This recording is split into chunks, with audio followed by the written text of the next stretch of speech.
Sonny, what have you just continued to see from Dean there, him hitting that homer to kind of spark y'all offensively today? Yeah, I mean, he's really strong, but also he's got a good compact swing. I don't think he ever really is trying to do too much in there, and just missed one really in his first at-bat and made a minor adjustment going into the one that finally kind of got it rolling for us.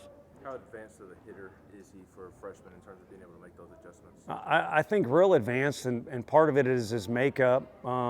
He's just real sure of himself, and also he's a hard worker. But then also, you know, SoCal kid that's played a ton of baseball, and then he's a good enough player, gets invited to a lot of the famous stuff or whatever you want to call those big time events. And so he's got a pretty good baseball background going for him, and good kid from a good family, and he's obviously excited to be out there after having to watch. It's not fun for any of these guys to watch. That's why we try and mix them all in there like we did today, but he's shown that he's been anxious to get out there on the field. What was the difference offensively the first 3 innings and then the rest of the game? I think really just kind of, we talked about it for a brief second in the outfield, just keep pressing on. I mean, if you're going to judge it based off one at-bat or one inning, you're going to drive yourself crazy, no matter what day you're playing on, what opponent, what part of the game. And so it's important for the guys to keep pressing forward. Whereas a fan, you know, might freak out. They want runs right away, or if, you know, we're down 1-0 on the scoreboard, they want to see us even it up or take the lead. But there's 9 innings, and we've talked about that as a team too.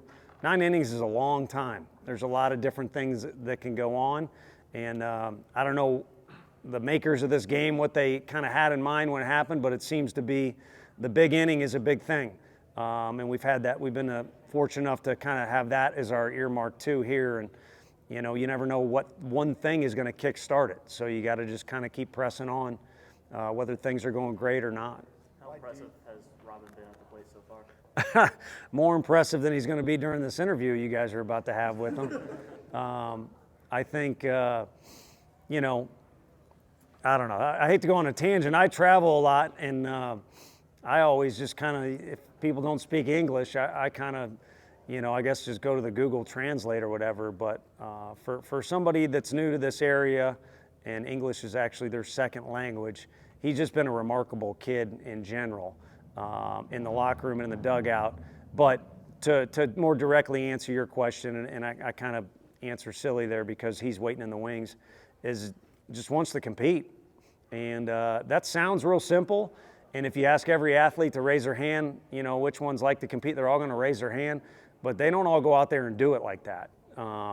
It's, you know, when it feels good or when things are going good, or it's got an asterisk next to it. And he's one kid we have that there's no special circumstances that come with him coming to the park and being fired up and ready to rock and roll. And that's why he makes our team better, regardless if he's, you know, getting hits or making plays. Why do you think this team has had the tendency for those big innings so far this year?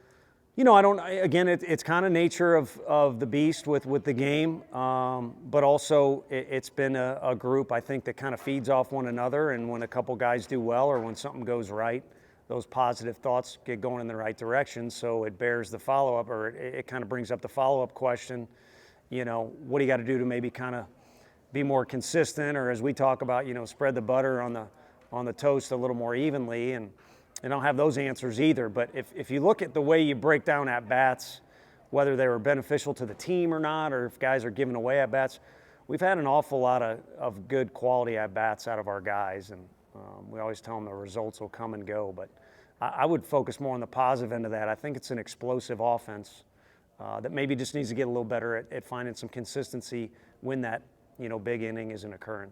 What would you assess Beam's outing? Good. Kind of the usual deal. I think we're playing a lineup that shows you they don't care what the score is. They don't care what the temperature is. They don't care, you know, who we got out there on the mound. They're going to get in the box and compete, and they got good flat swings. They're going to be aggressive. They've laid off a couple good pitches out of a couple of our guys that had a lot of strikeouts last week. So he got in there and did what he needed to do. I mean, I would like to see him go 6 innings, but the one inning dragged on a little bit, and we were able to separate ourselves. We make one more play for them, you know, maybe the statistics are even a little bit better or something to be juiced about, but I'm pretty happy with just seeing him go out there. And then you kind of get something around this, no matter who we're playing or what day he throws. Do you have an update on who's going to throw tomorrow, and then any update on A.J. Russell from last night? No update on AJ until tomorrow, and then Xander will most likely start. I haven't told him that, but just giving you an honest answer. We'll probably use him. We'll definitely use Snead. We had Snead about ready to go in this game.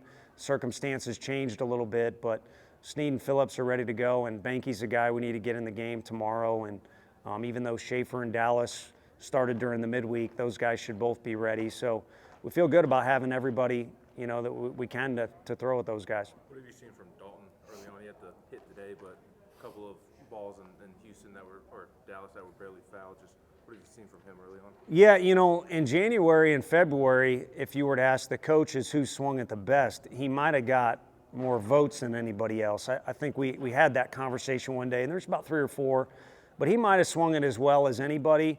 And, we kind of learned Texas Tech's guy real well, and we decided to go with the lineup we did, and all of a sudden you're not in there when you've been hitting the ball that well. You could pout a little bit, feel sorry for yourself, quit working. He hasn't done any of those things. And I think when you get one at-bat here, one at-bat there, you got to just keep going and trust that when there's a big sample size, you'll see your body of work of how talented you are and how prepared you are. And again, you give that guy 100 at-bats, you guys will all see that. But it's been kind of here, and today was nice. He got to start and be out there for almost the duration of the game. Thank you all.